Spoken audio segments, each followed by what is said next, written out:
Living on the road, Waterways are off-grid in the UK, Dickie Dread, and today I wanted to do a one-off special, which this is not in the book, but it comes up on quite a regular basis, and it actually specifically came back up as a question on the YouTube. Someone said, why don't you point out all the horrible things that travellers do, and why don't you say anything about them leaving their mess everywhere and all this sort of stuff.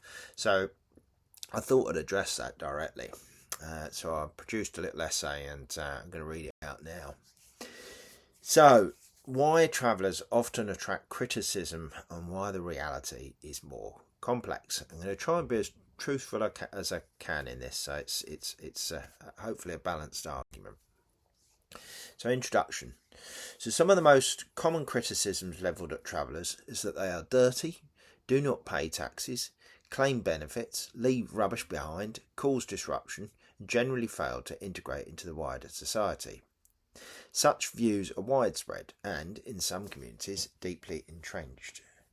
Many people have direct experiences that reinforce those perceptions, while others inherit them through media reporting, local stories and popular stereotypes. Reality, however, is considerably more complex than either side of the argument usually admits. It would be dishonest to claim that travellers never leave rubbish behind, never create disturbance, or never engage in antisocial behaviour. Like any section of society, there are individuals who behave badly.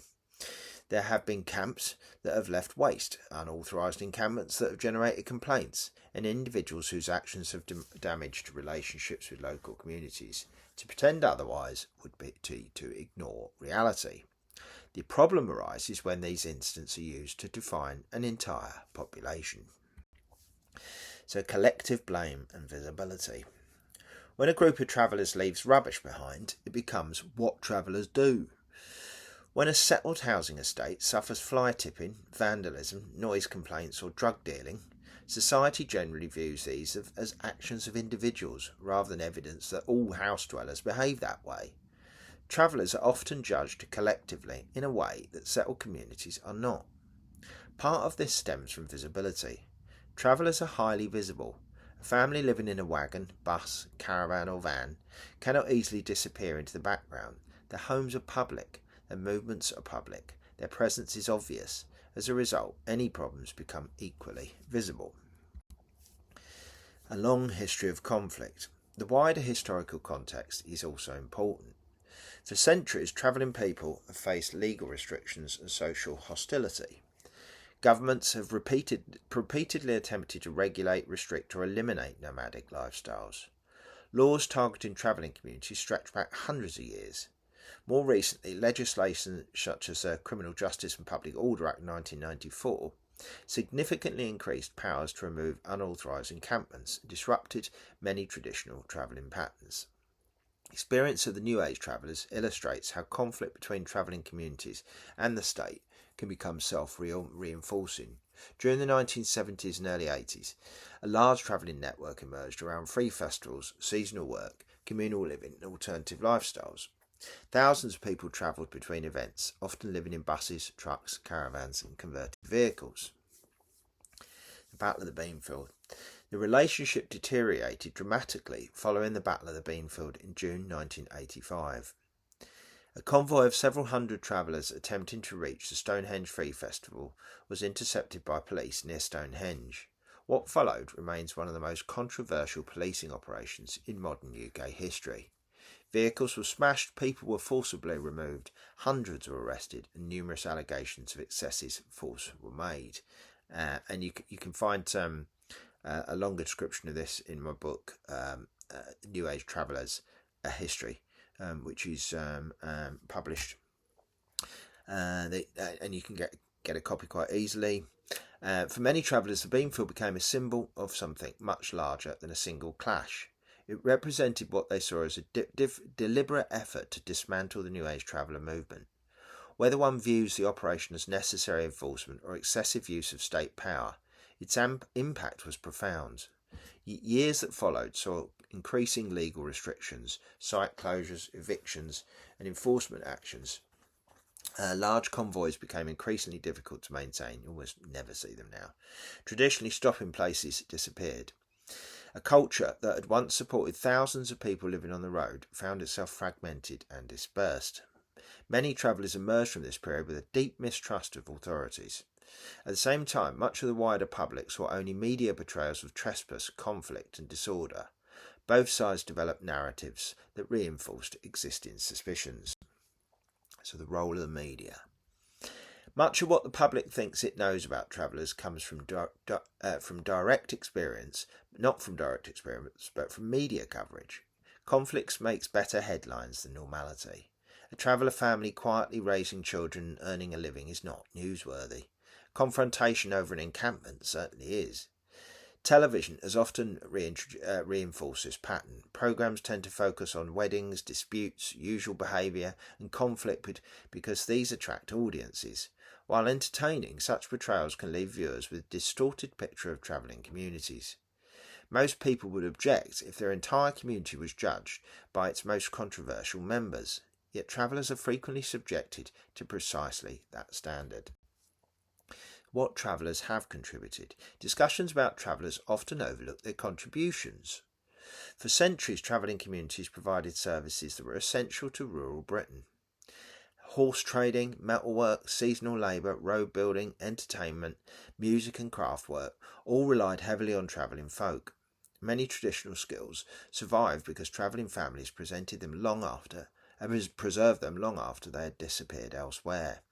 Their contribution extends beyond economics. Traveller music, storytelling, craftsmanship and oral traditions have all become part of the UK's cultural heritage.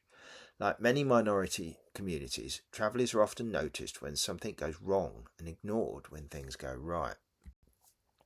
The disappearance of stopping places.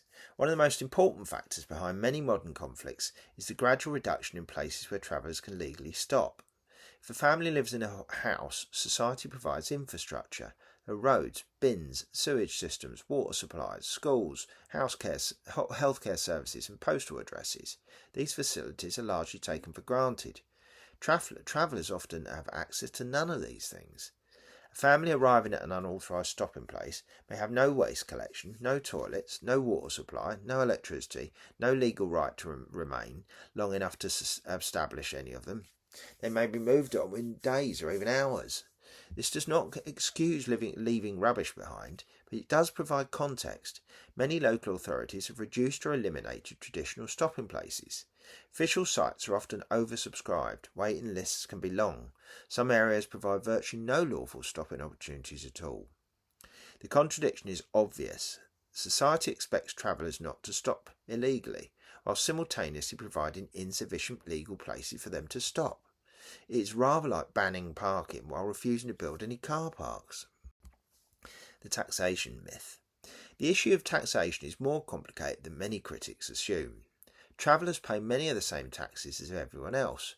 They pay VAT, fuel duty, vehicle taxes, and where applicable, income tax and national insurance. Many operate legitimate businesses ranging from landscaping and tree work to entertainment, agriculture and crafts.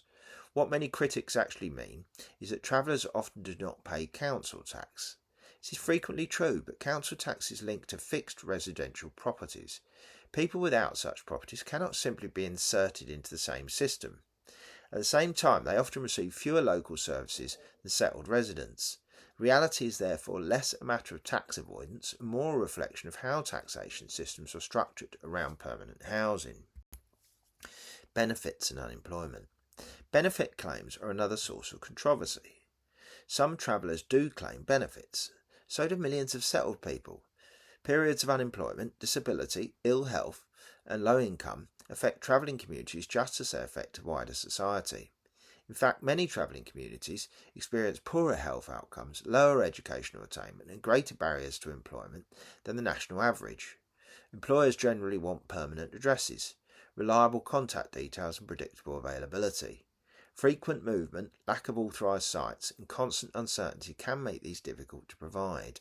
Again, this is not an excuse, it's an explanation of some of the pressures involved. A new generation of travellers. In recent years, a growing number of people have begun living in vans, buses, boats and off-grid homes. Unlike traditional gypsy and traveller communities, many did not grow up travelling. Some are motivated by rising housing costs, others seek greater freedom, lower expenses, or a simpler lifestyle. What many discover is that the practical difficulties they face are remarkably similar to those experienced by travelling communities for generations. Finding legal places to stop, obtaining addresses, accessing services and dealing with public suspicion quickly become familiar problems. Many arrive believing that mobility equals freedom. They soon discover that freedom often comes with restrictions, bureaucracy and enforcement. Mistrust and discrimination. Mistrust between travellers and authorities is another factor that is frequently overlooked. Many travellers grow up hearing stories of forced evictions, discrimination and hostile treatment. Whether every story is accurate is almost beside the point. Such experiences create a culture of suspicion. Numerous reports have documented discrimination against gypsy and traveller communities. Surveys repeatedly find that they remain among the most negatively viewed minority groups in the UK. When people expect hostility, they often become defensive. When authorities expect problems, they often become more aggressive. Each side reinforces the fears of the other. A local resident sees a defensive traveller and assumes criminal intent. The traveller sees a hostile resident and assumes discrimination, and the cycle repeats. Policing and enforcement. The role of policing is particularly controversial. Most police officers perform difficult jobs under complex circumstances. However, many travellers report repeated vehicle checks, surveillance and movement requests that they perceive as disproportionate. Whether every complaint is justified is not the point. Communities that feel permanently monitored often become less willing to engage with authorities. Lack of trust reduces cooperation. Reduced cooperation increases suspicion. Increased suspicion generates further enforcement. Meanwhile, the wider public often sees only the visible outcome and not the history that produced it. Vigilante activity and public hostility. There have been numerous instances of camps being subjected to intimidation, harassment and violence from members of the public, and I've been on the receiving end of this myself. Social media has amplified this tendency. Rumours spread rapidly, local groups mobilise quickly. Encampments sometimes attract hostility before any actual problems have occurred. In extreme cases, travellers reported stones thrown at vehicles, threats, property damage and organised campaigns to drive them away. We've had shit thrown at our camp before. Most settled people would regard such treatment as unacceptable if directed towards themselves. Yet because travellers are often viewed as outsiders, behaviour that would normally be condemned can sometimes be justified as protecting community. The housing crisis question. The growth of alternative living also raises uncomfortable questions about modern housing. The UK faces an ongoing housing crisis. Property prices have risen dramatically over recent decades. Renting has become increasingly expensive. Some ownership remains out of reach for many people. Against the backdrop, it is perhaps unsurprising that many people begin looking for alternatives.